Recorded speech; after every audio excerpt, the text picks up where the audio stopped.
नमस्कार मित्रमैत्रिणींनो, जर तुम्हाला आपल्या चॅनलवरच्या कथा आवडत असतील तर लाईक करत जात जा आणि चॅनलला सबस्क्राईब करून बाजूची घंटी दाबा आणि ऑलवर सेट करा.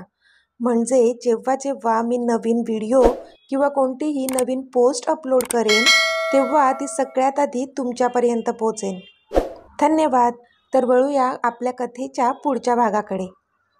सावकाश डिअर, जास्त दगदग नको करू. मी पण फ्रेश होऊन येतो, ओके? तो बोलला तशी तिने हसून होमध्ये मान हलवली. मग तो तिथून निघून गेला. आता जानू फ्रेश होऊन बसली होती. तिला आत्ता त्याचं सरप्राईज पाहायचं होतं म्हणून ती एक्साईट झाली होती. पण तो काही अजून आलाच नव्हता. ह्या थोड्याशा वेळात तिने कितीतरी वेळा दरवाजाजवळ पाहिलं होतं, पण नव्हताच आला तो अजून. काय असेल ह्यांचं सरप्राईज? ती खुश होत स्वतःशीच बोलत होती. मुलं त्यांच्या आजीसोबत होती, शिवाय आशू पण रॉनीसोबत होती, म्हणून ती निर्धास्त होती. पण आत्ता तिचा मीत तिला काय सरप्राईज देणार आहे ह्याची तिला सगळ्यात जास्त क्युरिओसिटी झाली होती. आता पुढे जिनो आणि प्रिन्सेसला पूर्ण घर दाखवून झालं होतं. पूर्ण घर बघून ते दोघेही खूप खुश झाले होते. म्हणजे मूवीमध्ये बघतो ना तसंच घर होतं हे, असं वाटत होतं त्यांना. आत्तापर्यंत छोट्या छोट्या घरात राहत आले होते ते त्यांच्या मम्मासोबत, पण त्यांचं खरं घर इतकं मोठं आणि प्रेशियस असेल असं जर त्यांना ह्या आधी कोणी सांगितलं असतं ना तर त्यांचा विश्वासच बसला नसता. आता रीमा त्यांना त्यांची रूम दाखवायला घेऊन आल्या होत्या. ती एक खूपच मोठी रूम होती. एका बाजूला जिनूसाठी बनवलेला मोठा बेड होता, ज्या ठिकाणी सगळे स्पायडरमॅनचं इंटिरियर केलं होतं. तिथेच त्याचा स्टडी टेबल पण होता. त्याच्या एकट्याचाच काढलेला एक खूपच क्यूट फोटो मोठा करून त्या बेडवर लावला होता. बाजूच्या कपाटात सगळ्या नवीन नवीन टेक्नॉलॉजीची खेळणी होती, ज्यात जिनूला इंटरेस्ट होता. दुसऱ्या बाजूला प्रिन्सेससाठी मोठा बेड ठेवला होता, जिथे सगळं फेरी टेल्सचं इंटिरियर केलं होतं. सर्व कसं पिंक पिंक होतं. तिचं पण स्टडी टेबल होतं आणि तिचा पण एक सुंदर क्यूट फोटो मोठा करून बेडच्या वर लावला होता.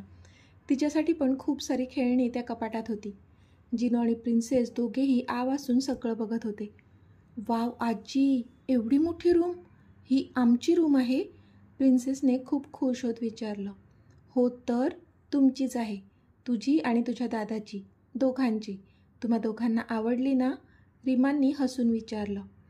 आवडली? आजी, खूप खूप खूप जास्त आवडली आम्हाला ही रूम. किती मोठी आहे आणि सगळं आमच्या आवडीचंच आहे हे. We like it so so much, Jinu बोलला. हो आजी, खूप छान आहे आमची रूम. पण तुम्हाला कसं कळलं मला फेरीटेल आवडते आणि दादाला स्पायडरमॅन आवडतो ते? प्रिन्सेस एक बोट गालावर ठेवून विचारू लागली तशा रीमा हसल्या. मला नव्हतंच माहीत, तुमच्या पप्पाला माहीत होतं. आता कसं ते तुम्ही त्यांनाच विचारा. हे सर्व त्यांनीच केलं आहे, रीमा बोलल्या. तशी त्या दोन्ही चिमुकल्यांच्या चेहऱ्यावर स्माईल आली. येस, आवर पप्पा इज द बेस्ट पप्पा इन द वर्ल्ड. दोघेही खुश होत बोलले तशी रीमांच्या चेहऱ्यावर पण स्माईल आली. त्या पण खूप खुश होत्या त्यांच्या दोन्ही नातवंडांना इतकं खुश बघून.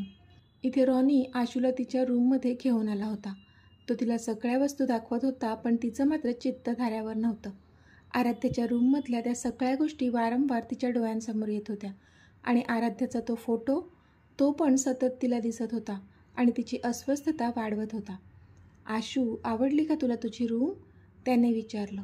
पण तिचं लक्ष होतंच कुठे. तिने काहीच उत्तर दिलं नाही. आशू, काय गं, कुठे हरवलीस? त्याने विचारलं तशी ती कधीपासून ज्या तंद्रीत होती त्यातून बाहेर आली. ही बघ, बाल्कनी पण आहे. आवडली ना तुला? तो तिला बाल्कनी दाखवत बोलला. रॉनी, मला असं का वाटते की आराध्याच्या रूमशी काहीतरी कनेक्शन आहे माझं? ती बाल्कनीमधल्या त्या रेलिंगला पकडून दूर कुठेतरी बघत बोलली. पण रॉनीला मात्र आता काही कळत नव्हतं की ती का असं म्हणत असेल. म्हणजे नेमकं काय म्हणायचं आहे तुला आशू? आराध्याच्या रूमचा आणि तुझा काय संबंध? तू तर पहिल्यांदाच येते ना इथे? त्याने विचारलं. हो ना, पण मलाच कळत नाही. ते जे भास होत आहेत ते तर होतच आहेत, पण आता हे नवीन काय? मला काहीच कळत नाही आहे रॉनी. अशाने तर मी वेडी होईल एखाद दिवशी, ती डोक्याला गच्च पकडून बोलली. पण इतक्यात तिला तिच्या पोटावर त्याच्या हातांचा विळखा जाणवला तशी ती स्तब्ध झाली. पण तिला काही सुधरते न सुधरते तोच तिच्या मानेवर तिला त्याच्या ओठांचा ओलसर स्पर्श जाणवू लागला. तसे तिने डोळे मिटले. तिच्या पोटावर त्याच्या हातांचा दाब वाढत गेला आणि त्याचे ओठ बेमालूमपणे तिच्या मानेवर आणि पाठीवर फिरू लागले. तशी ती सुन्न झाली. कधीपासून वेगवेगळ्या भासांनी त्रस्त झालेली ती आत्ता मात्र वेगळीच अनुभूती घेत होती. तिच्या शरीरात वेगवेगळ्या प्रकारच्या भावना जागृत होत होत्या, ज्याचा तिला ह्या आधी कधीच परिचय झालेला नव्हता. पण का कोण जाणे तिला ह्या सर्व भावना आवडू लागल्या होत्या आणि एक छानवालं हसू तिच्या चेहऱ्यावर फुललं होतं. त्याने तिला स्वतःजवळ वळवलं तर ती डोळे बंद करूनच होती आणि एक गोड हसू त्याला तिच्या चेहऱ्यावर दिसलं. आशू, त्याने आवाज दिला तसे तिने तिचे डोळे उघडले. पण तो स्माईल करत आपल्याकडेच पाहत आहे हे बघून मात्र तिला खूप लाज वाटली आणि तिने त्याला खट्ट मिठी मारली. तसा तो गालातच हसला. आशू, बॉस आणि मॅमच्या लग्नानंतर मी बॉसशी आपल्या नात्याबद्दल बोलेन. आता मलाही तुला माझ्यापासून दूर नाही ठेवायचं आहे. तो त्याची मिठी खट्ट करत बोलला तशी तिची पण कळी खुलली. खरं तर आशू डिस्टर्ब झाली होती आणि तिला अजून जास्त त्रास होऊ नये ह्यासाठीच त्याने त्याच्या रोमान्सने तिचं मन डायव्हर्ट करण्याचा प्रयत्न केला होता आणि तो प्रयत्न 100% सक्सेसफुल झाला होता. आशू, मी आज तुला प्रॉमिस करतो की काहीही झालं तरी मी तुझी साथ नाही सोडणार. तुला हे जे कोणते भास होत आहेत ते नक्की कशामुळे होत आहेत ह्याचा शोध मी नक्की घेईल. नक्कीच त्यामागे तुझा पास्ट आहे का हे पण शोधेल. आणि तुझा पास्ट कोणताही असला तरी मला काहीच फरक पडत नाही. मी तुझाच असेल, अगदी माझ्या शेवटच्या श्वासापर्यंत. मी तुला खूप प्रेम देईल, जगातली सगळी सुखं देईल. बास, खूप त्रास सहन केला तू आत्तापर्यंत, पण आत्ता नाही. आता मी तुझ्या डोळ्यात एक अश्रूसुद्धा येऊ देणार नाही. I promise you. रॉनी तिला मिठीत घेऊन मनातच बोलला. इथे जानू कधीपासून अमितची वाट पाहत होती, पण तो काही अजून आलाच नव्हता म्हणून ती हिरमुसली होती. पण लगेचच तिच्या चेहऱ्यावर स्माईल आली, कारण आत्ता समोरच्या दारातून तिला तो येताना दिसला, तिचा मीत. तशी ती धावतच त्याच्याजवळ गेली. मीत, किती उशीर? मी कधीपासून वाट बघते? तिने लटक्या रागात विचारलं तसा तो गालात हसला. कोणाची वाट बघत होतीस तू जानू? त्याने हसून विचारलं तसं तिने वळून त्याच्याकडे पाहिलं. कोणाची म्हणजे? ऑफकोर्स तुमचीच वाट पाहत होते मी. अजून कोणाची वाट बघणार? ती तिचं ते छोटूसं नाक फुगवत बोलली तसं त्याला अजूनच हसायला आलं. जानू, माझी वाट बघत होतीस की मग तुझ्या सरप्राईजची वाट बघत होतीस हां? त्याने विचारलं तशी मात्र तिची चोरी पकडल्या गेल्याचं लक्षात येताच तिने जीभ चावली. हे बरं आहे हां जानू तुझं. तो पण मुद्दाम तिची मज्जा घेत होता. मीत, सरप्राईज पण तर तुम्हीच देणार आहात ना, मग मी वाट पण तुमचीच बघेल ना. ती डोकं लढवत बोलली तसं त्याने तिला मनातच दाद दिली. सही हां, लॉजिक आहे, तो बोलला. लॉजिक राहू दे, पण सरप्राईज कधी द्याल ते तरी सांगा. ती आता तोंड पाडत बोलली तसं त्याला कळलं की आता जास्त ताणून काहीच फायदा नाही आहे. खरं तर त्याला पण माहीत नव्हतं की हे सरप्राईज तिला आवडणार आहे की मग ती पुन्हा दुःखी होणार आहे. पण तरी जेवढं तो त्याच्या जानला ओळखत होता त्यावरून तरी त्याला असं वाटत होतं की ह्या सरप्राईजनंतर तिच्या आयुष्यात अजून जास्त आनंदाची भर होणार आहे आणि तिला आनंदी बघण्यासाठी तो नक्कीच प्रयत्न करणार होता. अहो, कुठे हरवलात? जा बाबा, मला नको आहे तुमचा सरप्राईज, ती चेहरा पाडत बोलली. कारण आपण इतके एक्साईट असूनसुद्धा अजून तिचा मीत तिला तिचं सरप्राईज देतच नव्हता, म्हणून आत्ता नाराज झाली होती ती. जान, डोंट अपसेट डिअर. चल, तुला तुझं सरप्राईज दाखवतो. तो बोलला तशी ती खुश झाली. चला पटकन, ती खुश होत बोलली आणि त्याच्यासोबत गेली. त्याने तिला एका रूमपाशी नेलं. ह्या रूममध्ये आहे तुझ्यासाठी सरप्राईज, आज जा, तो बोलला. तुम्ही नाही येणार? तिने विचारलं. नाही, तिथे माझी काहीच गरज नाही आहे, तो बोलला. म्हणजे? तिने न समजून विचारलं. जानू, तू आज जा, त्या म्हणजेचं उत्तर तुला मिळेल, तो बोलला आणि त्याने तिला दार उघडून दिलं. तिने एकदा त्याच्याकडे पाहिलं, पण त्याने हसून ते दार बाहेरून बंद केलं आणि आता तो त्या दारावर पाठ टेकून रिलॅक्स झाला आणि एक सुस्कारा सोडून तो तिथून निघून गेला. इथे जानू आत आली होती खरी, पण आज सर्व अंधार होता, तिला काहीच दिसत नव्हतं. आधीच अंधाराची भीती होती तिला, म्हणून तिचा श्वास फुलला. पण लगेच एका ठिकाणी मंद असा उजेड तिला दिसला आणि तिने सुखाने श्वास घेतला. तो मंद उजेड आता त्या रूममध्ये सगळीकडे पसरला होता, त्यामुळे म्हणावा तितका अंधार आता राहिला नव्हता त्या रूममध्ये. ती सगळीकडे नजर फिरवून बघत होती, पण तिला कुठेच कोणतंच गिफ्ट किंवा काही स्पेशल असं काहीच दिसत नव्हतं. मीतने मला कुठे आणून सोडलं? माझं सरप्राईज कुठे आहे? इथे तर काहीच नाही आहे.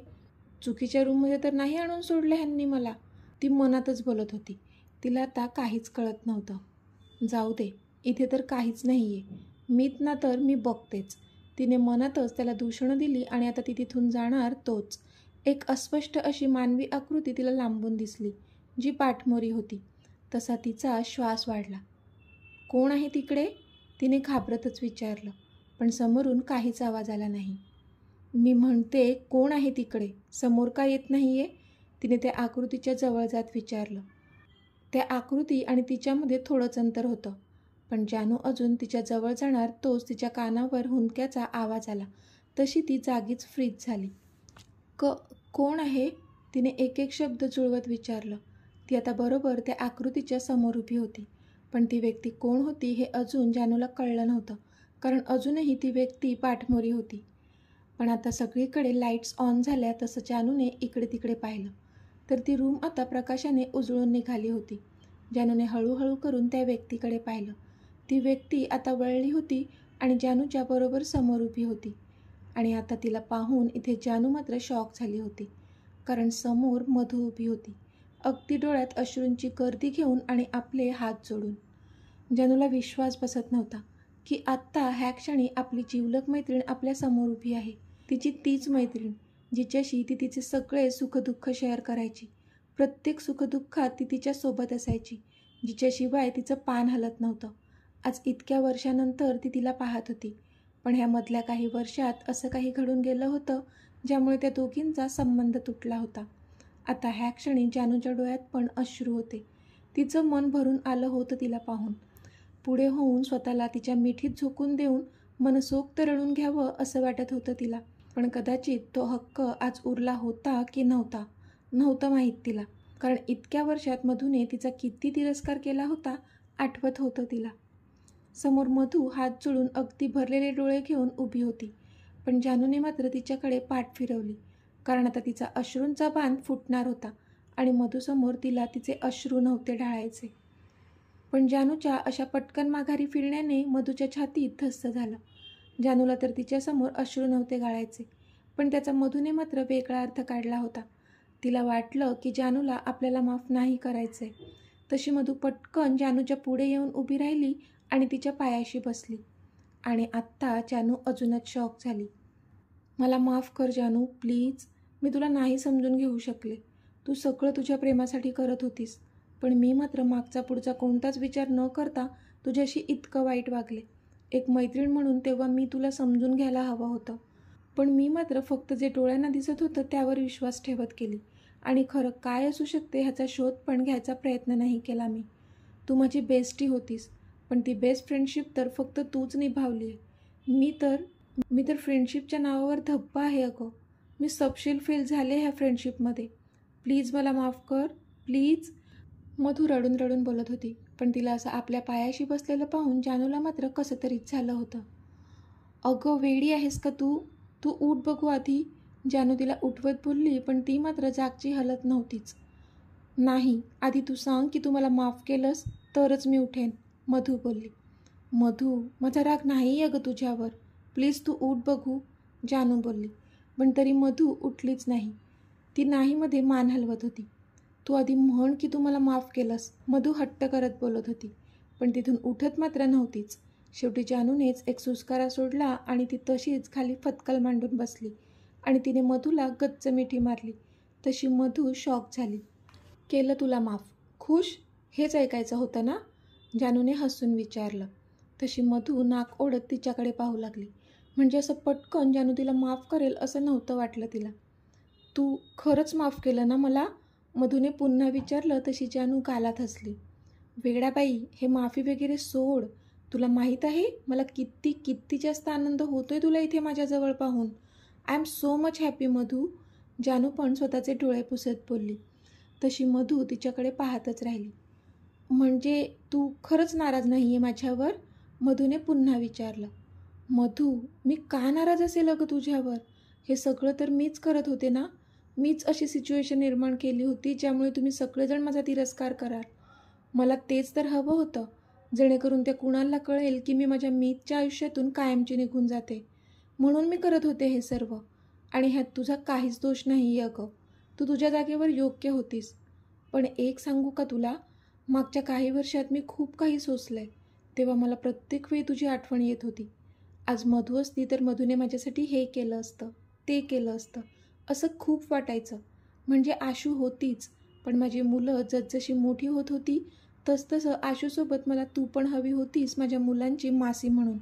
तुझी कमी मला नेहमी जाणवली Madhu. I missed you so much. जानू डोळ्यात अश्रू आणून बोलली. पण इथे पुन्हा मधूचा बाण फुटला आणि ती जानूच्या गळ्यात पडून हमसून हमसून रडू लागली. आय एम सॉरी जानू, तू मला तिथे मिस करत होतीस आणि मी मात्र माझ्याच सुखी आयुष्यात मग्न होते. तुझी आठवणसुद्धा काढली नाही मी. मधू रडून रडून बोलली तशी जानू हसली. तू मला मिस नाही केलंस कारण तुझा राग होता माझ्यावर मधू. म्हणून आता जास्त विचार नको करू. तू माझी बेस्टी होतीस, आहेस आणि पुढेही असणार आहेस. कळलं? जानू तिचे डोळे पुसत बोलली. तशी मधूच्या चेहऱ्यावर स्माईल आली. जानू, जिनू आणि मिताला मी तेव्हा प्रेम नाही देऊ शकले, पण आत्ता मात्र त्यांची ही मासी त्यांना भरभरून प्रेम देईल. त्यांच्या वाट्याचं सगळंच प्रेम त्यांना मी देईल, मधू बोलली. तशी जानू हसली. तुला नावं माहीत आहेत जिनू आणि मिताची? जानूने विचारलं. हो, अमितने सांगितलं. फोटो पण दाखवले होते त्यांचे. खूप क्यूट आहेत दोघेही, अगदी तुम्हा दोघांसारखे, मधू बोलली. तशी जानू हसली. अर्णव आणि मावशी कसे आहेत ग? जानूने विचारलं. ते छान आहेत. अर्णव तुला भेटेल नंतर, मधू बोलली. ओके, जानूने हसून मान डोलावली. जानू, अजून एक जण आहे ज्याचं नाही विचारलंस तू, मधू बोलली. तशी जानू तिच्याकडे पाहू लागली. कोण ग? जानूने विचारलं. मृणाल, आमची मृणू, माझी आणि अर्णवची प्रिन्सेस, मधू बोलली. तशी जानूच्या चेहऱ्यावर स्माईल आली. काय खरंच? फायनली यार, घेतलास तू चान्स, जानू बोलली. तशी मधू हसली. हो, आता काय करणार, सासूबाईंची ऑर्डर होती, मग काय, घ्यावं लागलं मनावर, मधू बोलली. तशा त्या दोघींनीही हसून एकमेकींना टाळ्या दिल्या. मला भेटायचं आहे मृणालला, बघूया तरी आमची छोटी मधू कशी दिसते ते, जानू बोलली. अर्णवसारखी दिसते ती, माझ्यासारखी नाही, मधू तोंड बारीक करत बोलली. तसं जानूला अजूनच हसू आलं. बाय द वे जानू, तू अजूनही तशीच आहेस हां, एकदम slim trim and beautiful, Madhu बोलली. तशी जानू गालात हसली. तसं मी स्वतःला मेंटेन ठेवलं आहे, पण तू बघ किती जाड झाली आहेस. जरा व्यायाम वगैरे करत जा, नाहीतर अर्णव जायचं तुला सोडून दुसऱ्या कोणाच्या मागे मागे, जानू तोंडावर हात ठेवून तिला चिडवून हसून बोलली आणि तिथून दरवाजाच्या दिशेने पळून गेली. पण इथे मधू मात्र चिडली. जानू, तू थांबच, तुला ना मी सोडणार नाही, मधू चिडून बोलली आणि ती पण तिच्या पाठी धावली. धावतच त्या दोघी हॉलमध्ये आल्या. एकमेकींच्या मागे पळून दोघींनाही आता धाप लागली होती. आता दोघीही मोठमोठाले श्वास घेत होत्या. दोघींनीही एकमेकींकडे पाहिलं तशा दोघीही जोरजोराने हसू लागल्या आणि त्याने पुढे होऊन एकमेकींना मिठी मारली. दूर उभा असलेला अमित हे सर्व पाहत होता आणि आत्ता त्या दोघींना असं हसताना आणि मस्ती करताना पाहून त्याच्या ओठांवर पण स्माईल आली होती. त्याने जे ठरवलं होतं तसंच झालं होतं. जानूची बेस्टी तिला परत मिळाली होती. तर मित्रमैत्रिणींनो, आजचा भाग तुम्हाला कसा वाटला ते मला कमेंटमध्ये सांगा आणि जर आवडला असेल तर व्हिडिओला लाईक करा, शेअर करा आणि चॅनलला सबस्क्राईब करून बाजूची घंटी नक्की दाबा. चला तर भेटूया आपल्या पुढच्या भागात. तोपर्यंत धन्यवाद.